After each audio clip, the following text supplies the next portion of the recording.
کوئی واضح انداز میں برف پگھلنا ذرا مشکل ہے.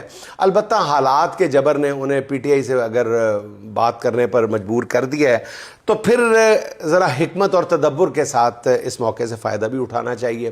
پی ٹی آئی نے پیپلز پارٹی کے ساتھ مذاکرات کا جو دانشمندانہ کارڈ کھیلا ہے اس نے بہت سی جگہوں پر بہت سارے لوگوں کو تکلیف پہنچائی ہے.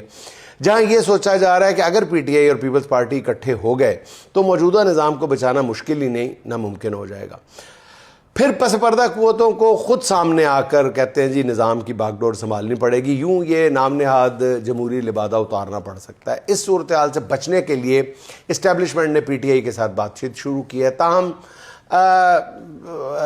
نون لیگ اور پیپلز پارٹی کو اس مقصد یہ ہے, اس کا بظاہر یہ لگتا ہے, کہنے والے کہتے ہیں کہ جی نون لیگ اور پیپلز پارٹی کو اس منظر سے ڈرایا جا سکے کہ اگر تم لوگ 28ویں ترمیم پر رضامند نہ ہوئے تو دونوں جماعتوں کو تحریک انصاف کے سامنے لا پھینکا جائے گا, جو پچھلے 4 سال کا بدلہ ان دونوں جماعتوں سے لے گی.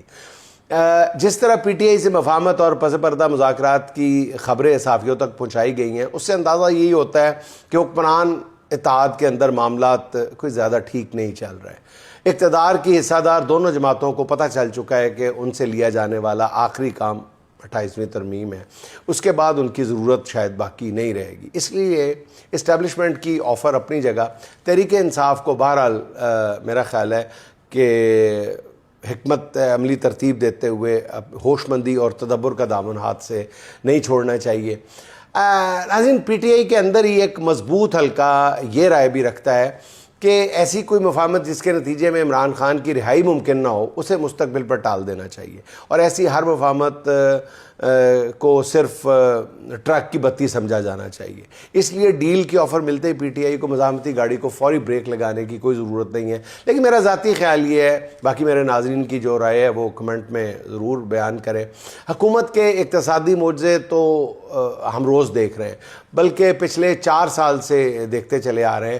ہر بار ہم سوچتے ہیں کہ اب یہ حکومت اس سے بڑھ کر کیا تکلیف دے گی, مگر آفرین ہے شہباز سرکار کو کہ وہ عوام کو پریشان کرنے کے لیے ایسے ایسے منصوبے بنا کر بیٹھی ہوئی ہے اور ان میں کوئی کمی بھی نہیں آ رہی. 4 سال میں 45,000 ارب روپے کے ریکارڈ قرضے لینے کے بعد حکومت کا نیا کارنامہ ملاحظہ فرمائیں.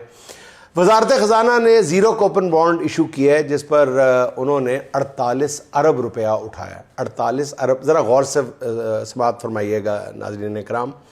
حکومت نے زیرو کوپن بانڈ ایشو کیا ہے جس پر انہوں نے 48 ارب روپیہ اٹھایا ہے, جس پر 15 سال بعد 288 ارب روپیہ دینا پڑے گا.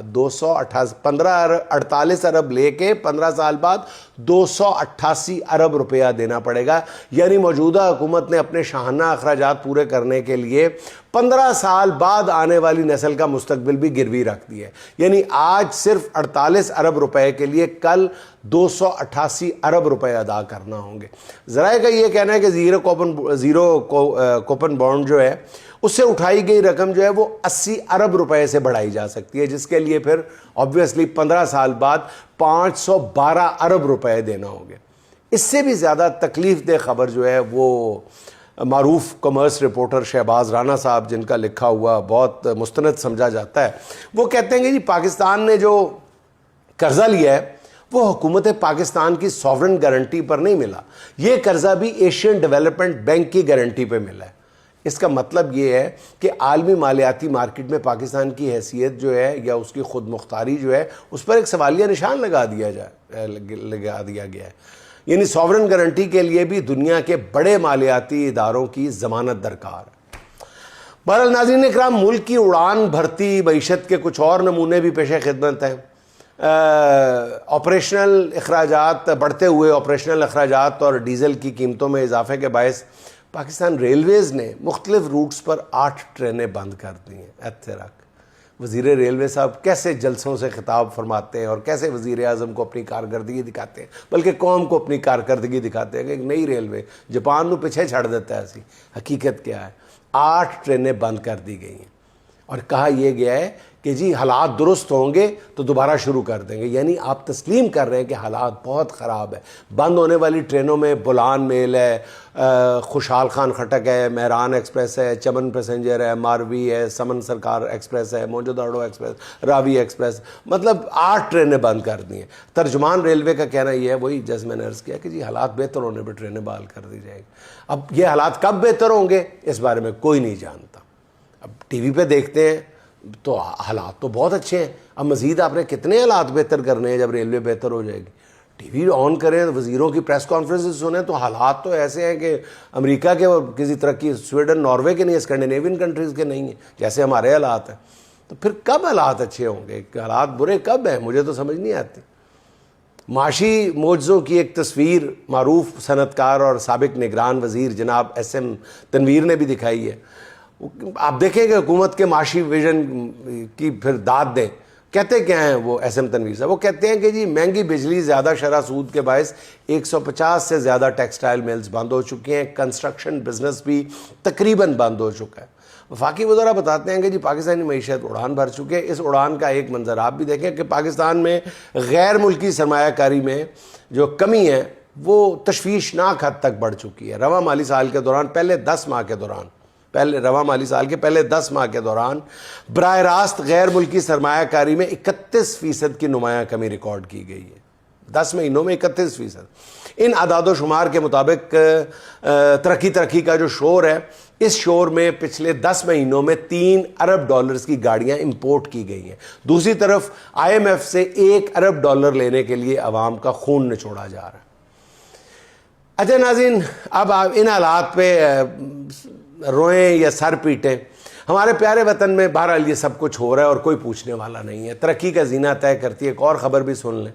ابھی چند روز پہلے بتایا تھا کہ حکومت نے بجلی کی قیمت میں پورا 1 پیسہ کمی کا اعلان کیا تھا, اور اس 1 پیسہ کمی کا پتہ نہیں ابھی جو اس پر عمل ہوا ہے یا نہیں, لیکن میرا خیال خبر سن کے ہی 1 پیسے کی بچت کر کے فی یونٹ میرا خیال ہے کہ پاکستانیوں نے 25 کروڑ پاکستانیوں نے بیرون ملک جائیدادیں بھی خرید لی ہوں گی. حکومت کی اس دریا دلی کا عوام ابھی مزہ لے رہی تھی کہ تازہ خبر آ گئی ہے کہ جی سینٹرل پاور پرچیزنگ ایجنسی نے فیول پرائس ایڈجسٹمنٹ کی مد میں بجلی کی قیمت ₹1.72 بڑھانے کی درخواست کر دی ہے. اب عوام جانتے ہیں کہ اس طرح کی درخواستیں کہاں مسترد ہوتی ہیں.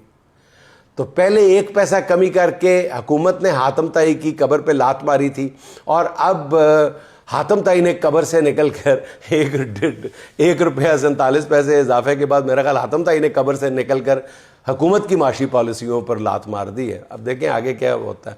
اچھا ناظرین, وفاق کے بعد کچھ ذکر ہو جائے پنجاب کی ترقی کا بھی. اتنی تیزی سے ترقی اور اس کا ذکر نہ کیا جائے یہ زیادتی ہوگی. پنجاب میں گزشتہ چند روز میں آٹا ₹20 فی کلو مہنگا ہو چکا ہے. 20 کلو کا تھیلا جو ہے آٹے کا وہ ₹400 اضافے کے ساتھ بک رہا ہے.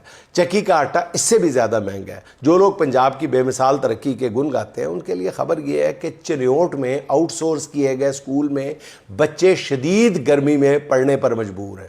اسکول کی انتظامیہ نے بجلی کے بل زیادہ آنے پر کلاس رومز کے پنکھے بند کر دیے ہیں. بچے گرمی سے نڈال ہیں. ان بچوں کو چاہیے کہ وہ صبح اسمبلی میں مل کر گایا کریں قومی ترانے کی بجائے میاں جدوں آوے گا لگ پتا جاوے گا.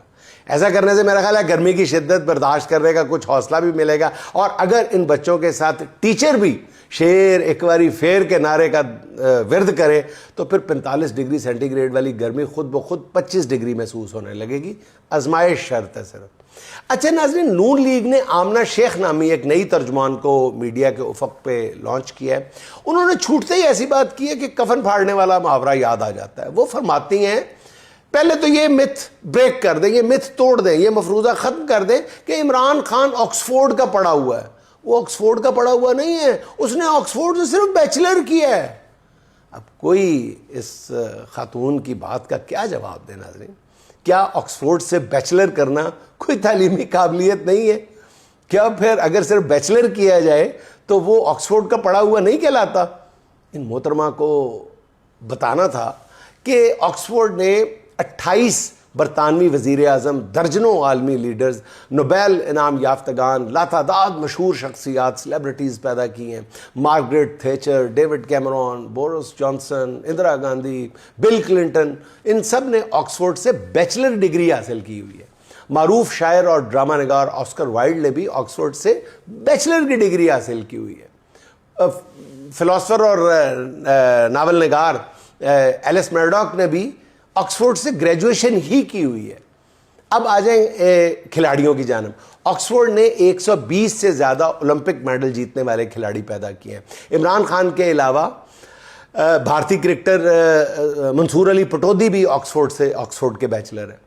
انگلش کپتان کولن کاؤڈرے بھی آکسفورڈ سے فارغ التحصیل ہے۔ اس لیے یہ کہنا کہ عمران خان کو سپورٹس کے کوٹے پر آکسفورڈ میں داخلہ ملا تھا، یہ حقائق سے لا علمی کا نتیجہ ہے۔ عمران خان آکسفورڈ بلو کے لیے منتخب ہوئے تھے۔ یہ ایسا اعزاز ہے جو دنیا کے چند ہی سپورٹس مینز کے حصے میں آتا ہے۔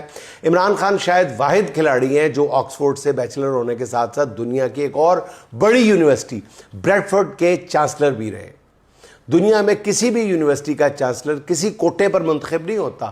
سمجھ نہیں آتی کہ جو بھی نون لیگ کی ترجمانی کی کوشش کرتا ہے وہ علم، عقل اور کامن سینس سے دشمنی کیوں مول لیتا ہے؟ آخر میں وہی کسی کی بات یاد آ جاتی ہے کہ ایک تو یہ زیادہ پڑھے لکھے نہیں ہیں، دوسرا یہ کوشش بھی نہیں کرتے۔ اور ناظرین، آخر میں سرفراز بزمی کے چند اشعار: در بدر پھرتے تھے جو دربار والے ہو گئے، در بدر پھرتے تھے جو دربار والے ہو گئے، اور بے گھر یک بیک گھر بار والے ہو گئے۔ جانے کیسی ریت ہے جانا تمہارے شہر میں، جانے کیسی ریت ہے جانا تمہارے شہر میں، کل کے مجرم آج کے سرکار والے ہو گئے۔ خاک خودداری دکھائیں دل بدل کے دور میں، جو ابھی اس پار تھے اس پار والے ہو گئے۔ آگے آگے دیکھیے کیا کیا بکے اس شہر میں، آگے آگے دیکھیے کیا کیا بکے اس شہر میں، صاحب مسند اگر بازار والے ہو گئے، صاحب مسند اگر بازار والے ہو گئے۔ ناظرین، خوش رہیں، خوش رکھیں۔ آپ سے ملاقات ہوگی انشاءاللہ اگلے ولاگ میں۔ اللہ حافظ۔